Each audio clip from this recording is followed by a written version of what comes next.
जो आरोप केलाय तो पण आता तरी पोलीस पण काय माहिती घेत नाहीये। एक तर आमच्यापर्यंत जी माहिती आलेली आहे ती जी कुठली माहिती आलेली आहे ती डिटेलमध्ये अजून आमच्यापर्यंत पोहोचली नाही, त्यामुळे आम्ही कुठेही कोणाचं नाव घेतलेलं नाही। पण आम्हाला जे कळतं तिथं असतं लोकांकडनं की सत्तेतला एक आमदार आणि त्याचे बंधू, म्हणजे आमदार नव्हते तिथे पण त्यांचे बंधू तिथं जाऊन गोळीबार त्यांनी केलेला आहे। एका महिलेला तिथं गोळी लागलेली असं आम्हाला कळतं आहे।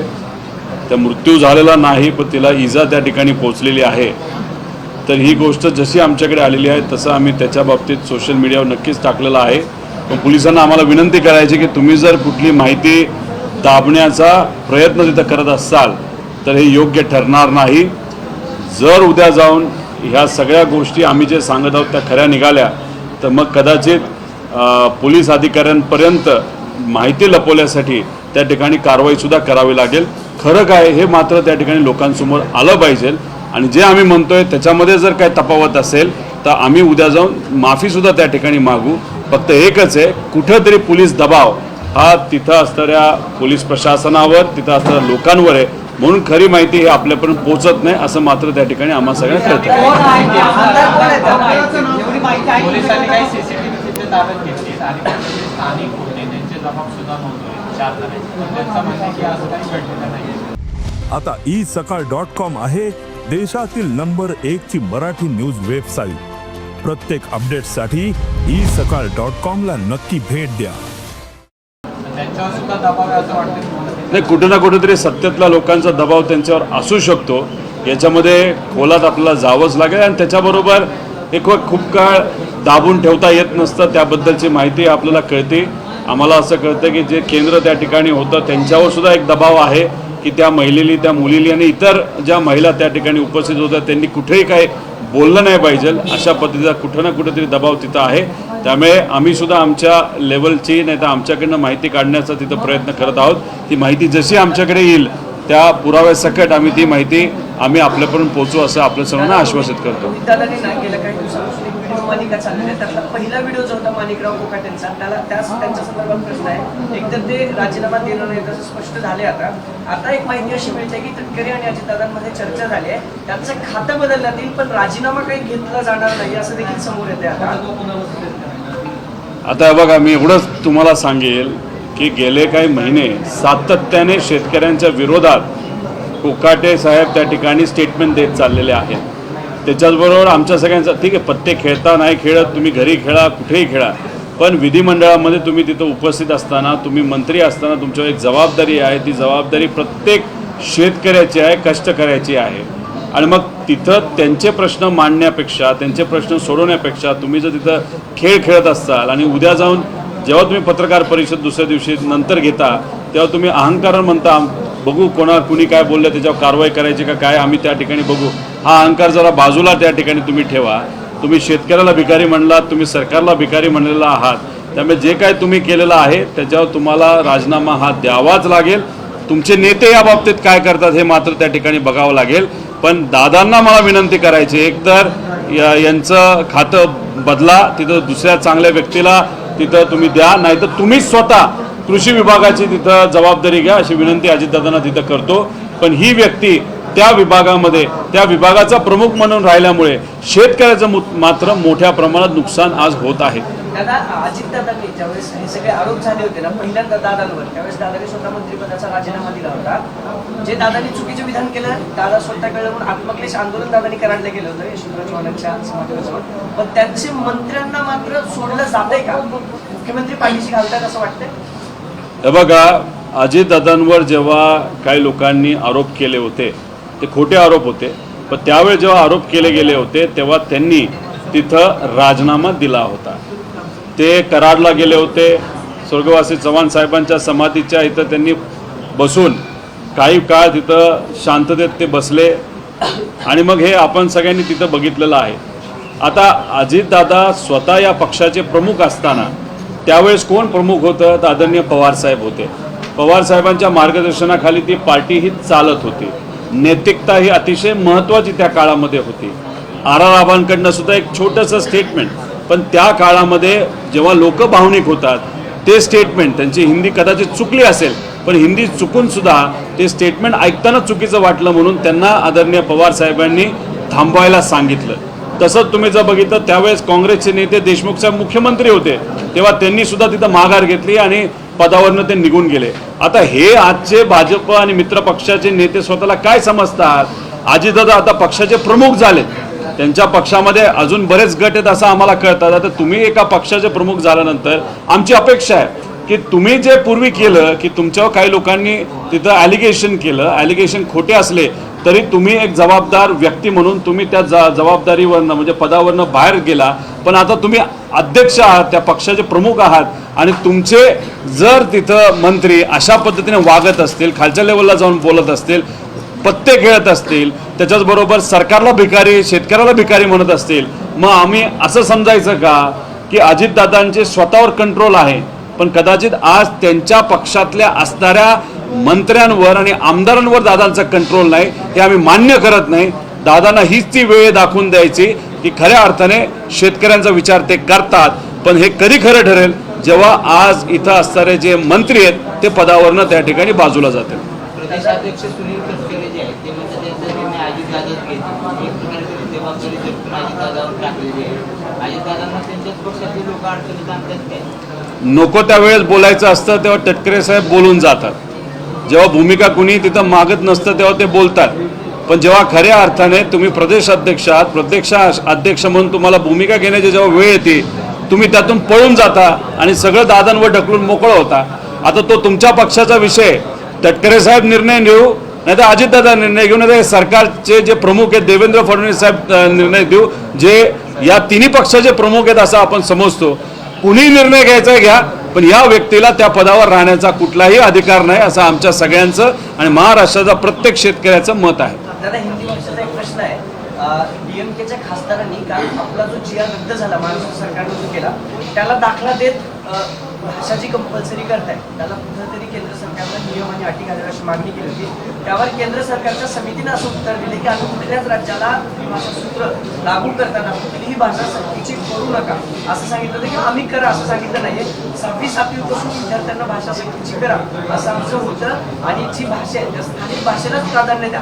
तरी देखील आता राज्य सरकार पुन्हा नवीन जी आर काढून त्याचा निर्णय घेण्याची तयारी आहे. केंद्र सरकार देखील हात झाले काय नाही, राज्य सरकारला काय पडलं या महाराष्ट्राच्या देवेंद्र फडणवीस साहेब CM असताना हे जे सर्व मित्र पक्ष आहेत त्यांना फक्त कशाचं पडलंय तर मुंबईच्या इलेक्शनचं पडलेलं आहे.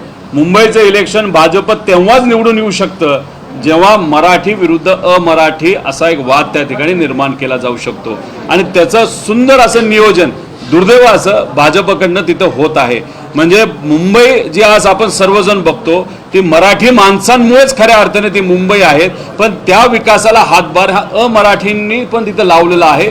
पण दुर्दैव असं आज फक्त भाजपला मुंबईत सत्तेत यायचंय म्हणून मराठी विरुद्ध अमराठी असा वाद त्यांनी तिथं निर्माण केलेला आहे. आमच्या सगळ्यांचं मत आहे मराठी माणूस कोण, ज्याला मराठी येतंय नाही तर नसू येत पण फक्त काय तर त्यांनी मराठीचा मान सन्मान ठेवला पाहिजे, मराठी संस्कृतीचा मान सन्मान ठेवला पाहिजे, हा आमच्यासाठी खरा मराठी माणूस.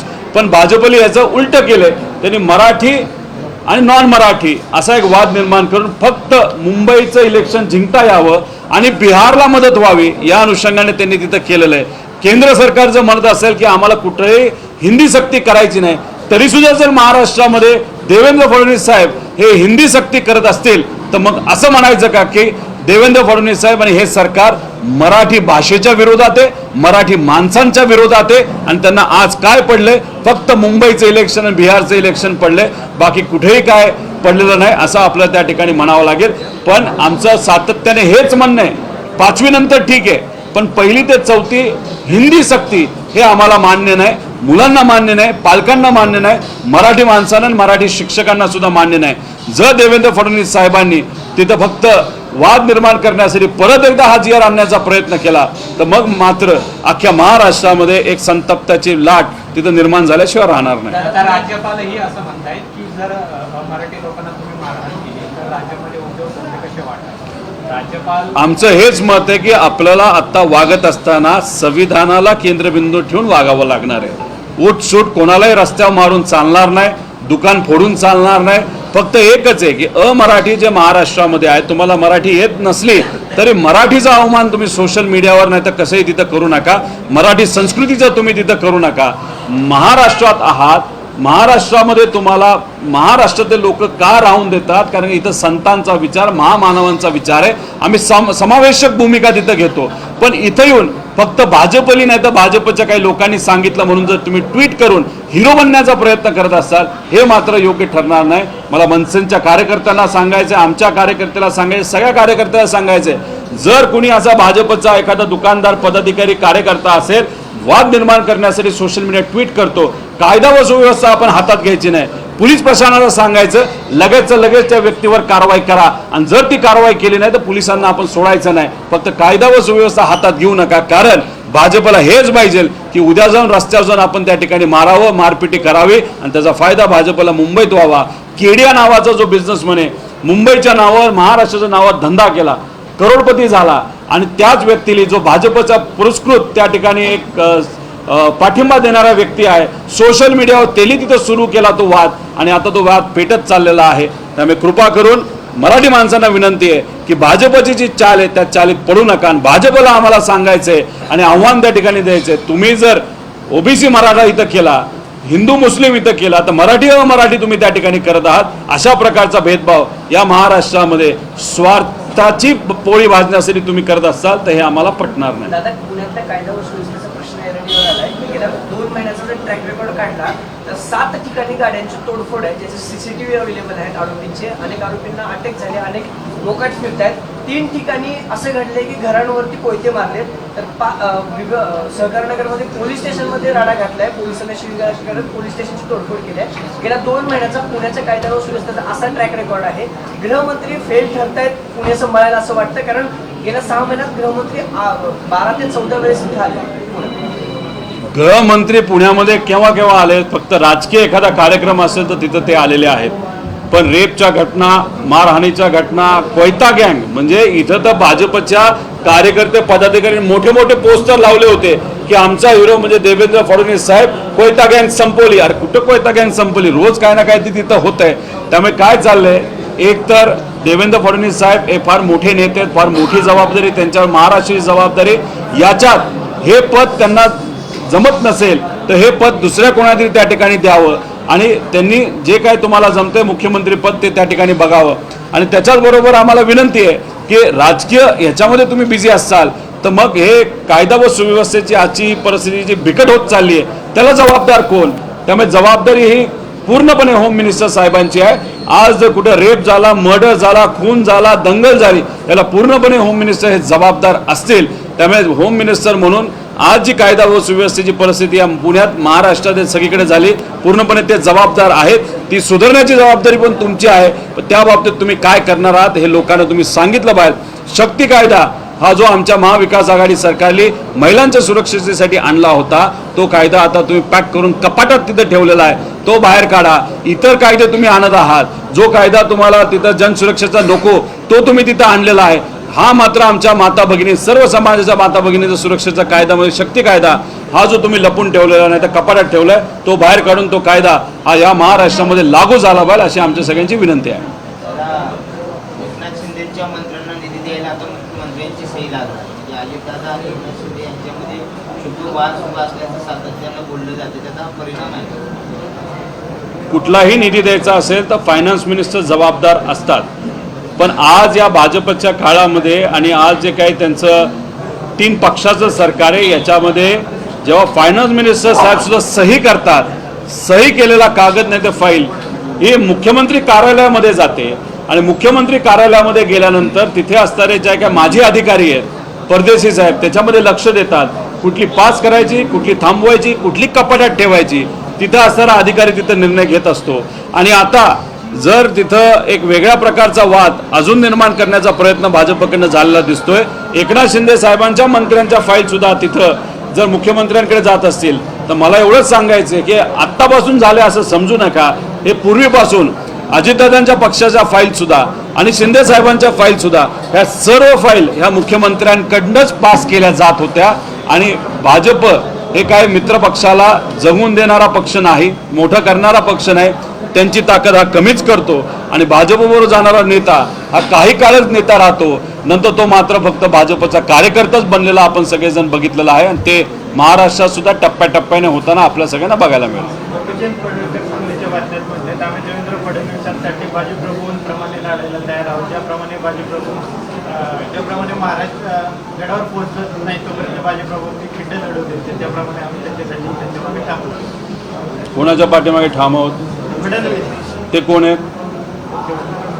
मुख्यमंत्री नाहीत ते. बाजीप्रभू देशपांडे आजच्या काळातले असं ते म्हणतात. तुलना केली आहे, तुलना.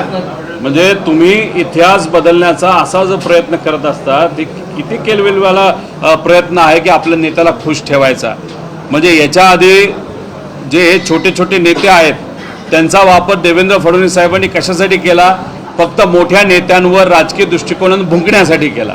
आता या नेत्यांचं काम हे शेतकऱ्यांचे, कष्टकऱ्यांचे, युवांचे, विद्यार्थ्यांचे अडचणी सुटाव्यात, महिलांच्या अडचणी सुटाव्यात असं नसून फक्त नेत्याला खुश करायचं आणि मोठे मोठे जे महामानव होऊन गेले, मोठे जे कुणी कर्तबगार व्यक्तिमत्व होऊन गेले त्यांची तुलना ही त्यांच्या देवेंद्र फडणवीस साहेब त्यांचे नेते त्यांच्याशी करणं हे कितपत योग्य आहे? काय प्रकारची संस्कृती या महाराष्ट्रामध्ये या भाजपच्या नेत्यांकडनं आणली जाते? म्हणजे त्यांच्या नेत्याला मोठं करण्यासाठी त्या नेत्याची तुलना जर एवढ्या मोठ्या व्यक्तींबरोबर केली जात असेल तर हे योग्य ठरणार नाही असं माझ्यासारख्याला त्या ठिकाणी वाटतं.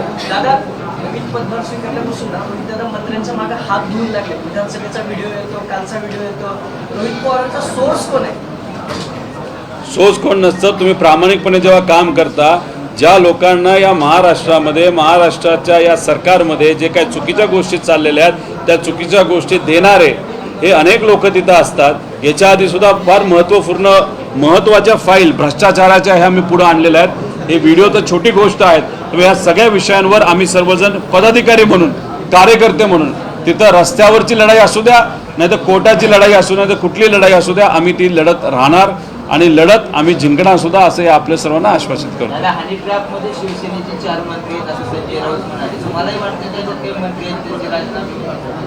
खरं काय घडलंय हे आम्हाला माहीत नाही, पण जी काही चर्चा आम्ही ऐकतो त्यात एकनाथ शिंदे साहेबांचे सुद्धा काही नेते त्याच्यामध्ये आहेत, भाजपचे नेते त्याच्यामध्ये आहेत, काही मंत्री सुद्धा आहेत आणि अजितदादा पक्षांचे सुद्धा काही नेते त्याच्यामध्ये आहेत असं आम्हाला कळतं. हनी ट्रॅप हा जो विषय त्याच्या बुडाशी जाण्याची खऱ्या अर्थाने जरूरत आहे. कोण याच्या मागे, का या गोष्टी केल्या जातात? एक हनी ट्रॅप जी आज चर्चेची आहे नाशिकची, पण दुसरं जर आपण बघितलं, लोढा नावाचा जो माणूस आहे तो भाजपच्या एका फार मोठ्या नेत्याचा जवळचा व्यक्ती आहे. त्या लोढाला सुद्धा एका वेगळ्या प्रकारच्या हनी ट्रॅपमध्ये तिथं अडकलं आणि त्याला आता जेलमध्ये टाकलेलं आहे. पण त्या लोढाकडे एका मोठ्या नेत्याची हनी ट्रॅप केलेले बरेच काही व्हिडिओ आहेत. ते काय व्हिडिओ आहेत, कसे व्हिडिओ आहेत, त्यामुळे लोढाला आपण खऱ्या अर्थाने इन्व्हेस्टिगेट करण्याची जरूरत आहे.